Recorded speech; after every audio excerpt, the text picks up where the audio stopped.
Olá, meus amores, tudo bem com vocês? Eu espero que vocês estejam bem, estejam com saúde, estejam se cuidando, tá certo? Hoje, o nosso componente curricular é Ciências. O nosso objeto de estudo vai ser as ligações covalentes. Nós vamos dar continuidade ao que nós já estávamos estudando. Eu sou a professora Marina e eu espero que este vídeo ajude você a entender melhor sobre o que é uma ligação covalente, tá certo? Primeira coisa que a gente tem que lembrar. O que é que nós vamos lembrar? Dos irmãos íon-ânion e do íon cátion. Íons são elétrons que vão estar sempre na eletrosfera, que vão perder ou ganhar, certo? Mas qual será a diferença básica entre o íon ânion e o íon cátion? Os cátions, eles sempre vão perder elétrons. Se ele está perdendo um elétron que tem carga negativa, ele fica positivo. Já o ânion, ele ganha elétrons. Como ele está ganhando elétrons que tem carga negativa, ele vai ficar positivo. Não. Ele fica negativo, tá certo?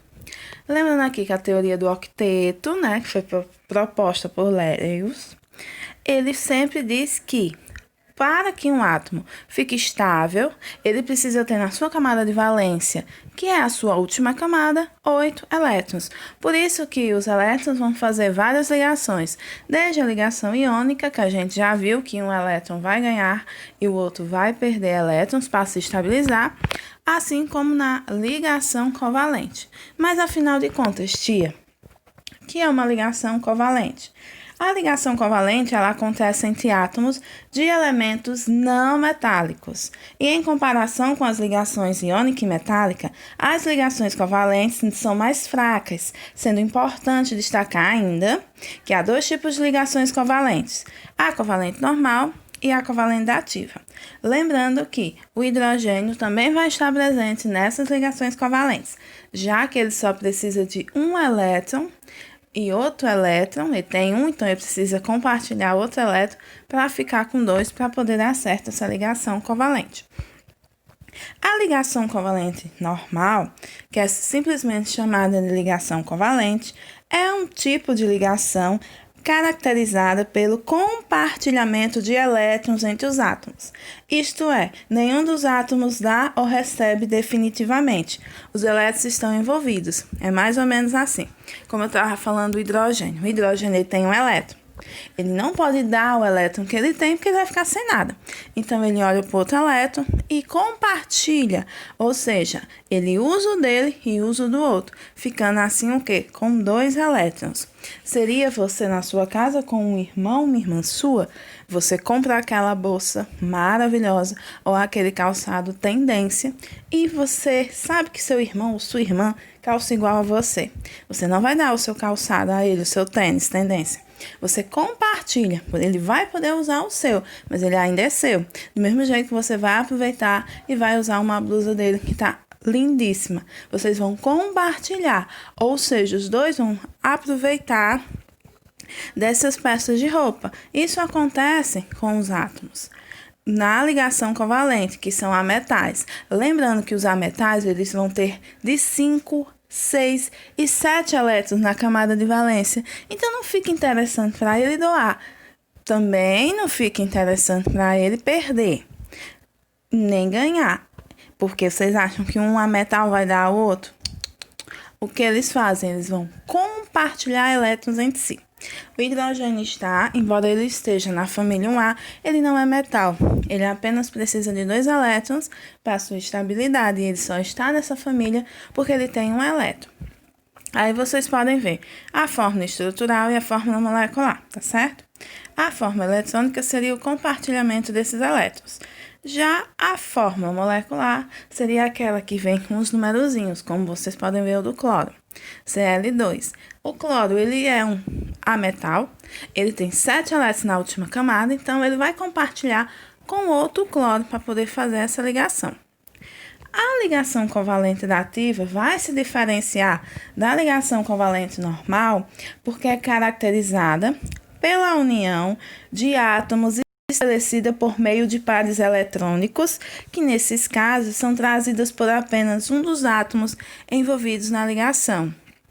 Ou seja, na ligação covalente dativa, os elétrons são provenientes somente de um dos átomos, ou seja, apenas um átomo vai doar. Que coisa fofa, né? Veja aqui o dióxido de enxofre. O oxigênio e o enxofre são ambos da família 16, o que significa que eles possuem 6 elétrons na última camada de valência e precisam receber mais 2, segundo a regra do octeto, porque ficariam com 8, para ficar estáveis. Agora a gente vai ver um exemplo aqui, ó, da água, que vai nos ajudar a entender que é bem mais simples. Veja, o hidrogênio está fazendo uma ligação com o oxigênio. Ele só tem um. Então, como ele só tem um, ele não vai doar, ele vai compartilhar. Foi lá e compartilhou. Ficou um hidrogênio, agora tem 2 elétrons. O oxigênio tinha 6, ficou com 7. Agora vemos outro hidrogênio, que só tinha um. Compartilhou, ficando com quantos? Com 2. E o oxigênio com 8. Então, a nossa H2O, a nossa água, ela é formada. Agora sim, a gente vai voltar para o exemplo que nós estávamos falando. Veja bem, o oxigênio a gente já sabe que estão 6. O S vai ser o quê? O enxofre. Sabemos que ele vai ter também uma quantidade de elétrons aí, como a gente pode olhar, que são 6, que são da família 6A ou 16A. E o oxigênio 6. Como é que nós vamos fazer essas ligações? Como vocês podem ver, um oxigênio vai fazer o quê? Compartilhar com o enxofre. Assim, em vez de ter sido só uma vez que houve esse compartilhamento, vai ter 2 vezes esse compartilhamento, ficando todo mundo aí compartilhando. O par eletrônico que vocês estão vendo destacado, que liga o enxofre ao oxigênio, antes pertencia apenas ao enxofre. Não é mais como a ligação covalente que a gente viu antes, em que cada átomo participa com um elétron. Nesse tipo de ligação, o par eletrônico é trazido por apenas um dos átomos de ligação. E essa setinha está explicando, né? Por isso que ela é uma ligação covalente dativa, porque em vez de ser só o compartilhamento de um par, estamos compartilhando 2 pares, tá certo?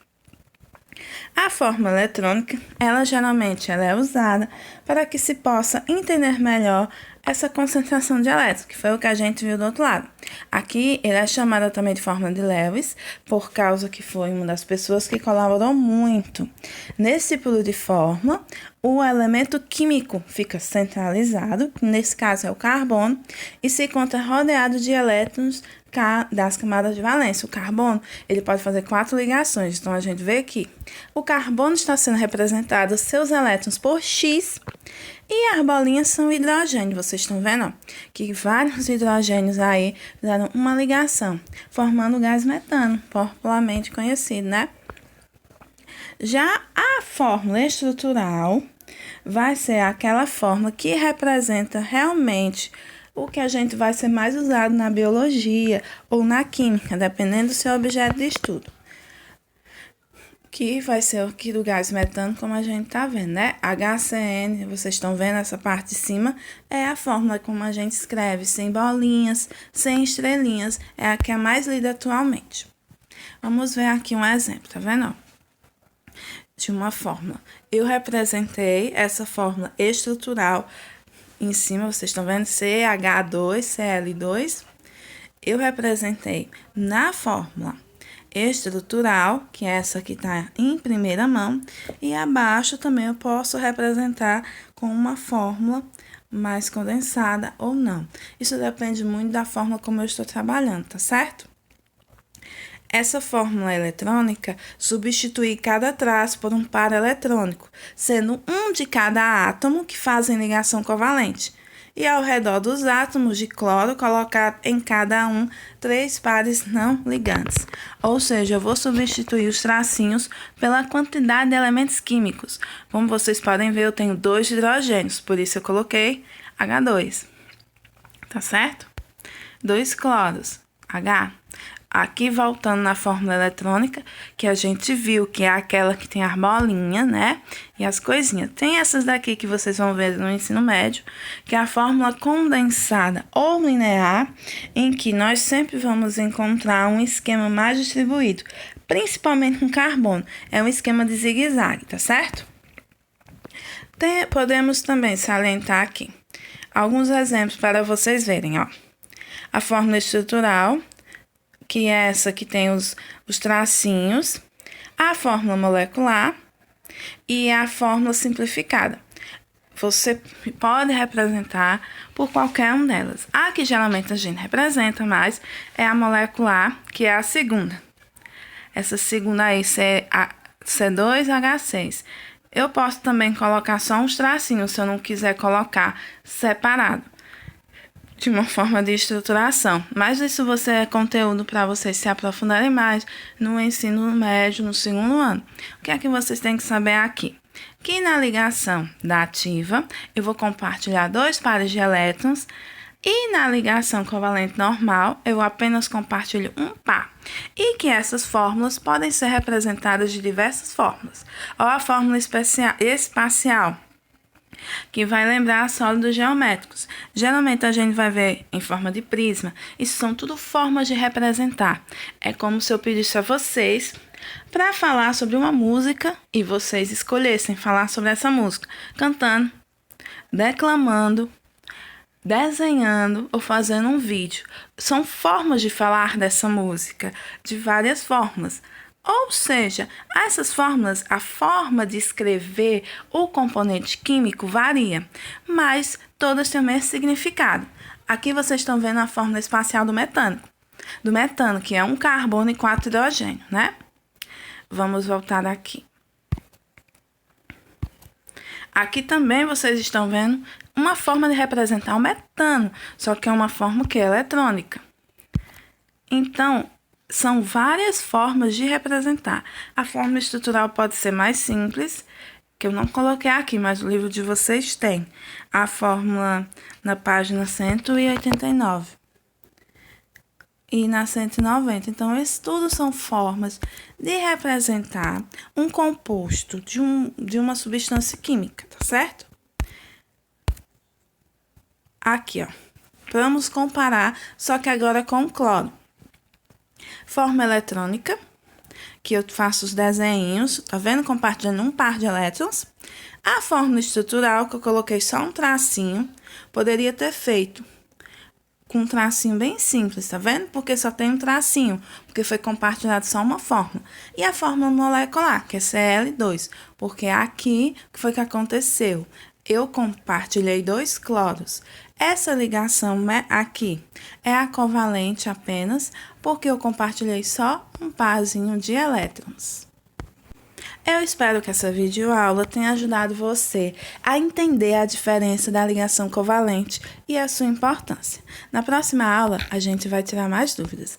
Obrigada pela atenção, um beijo!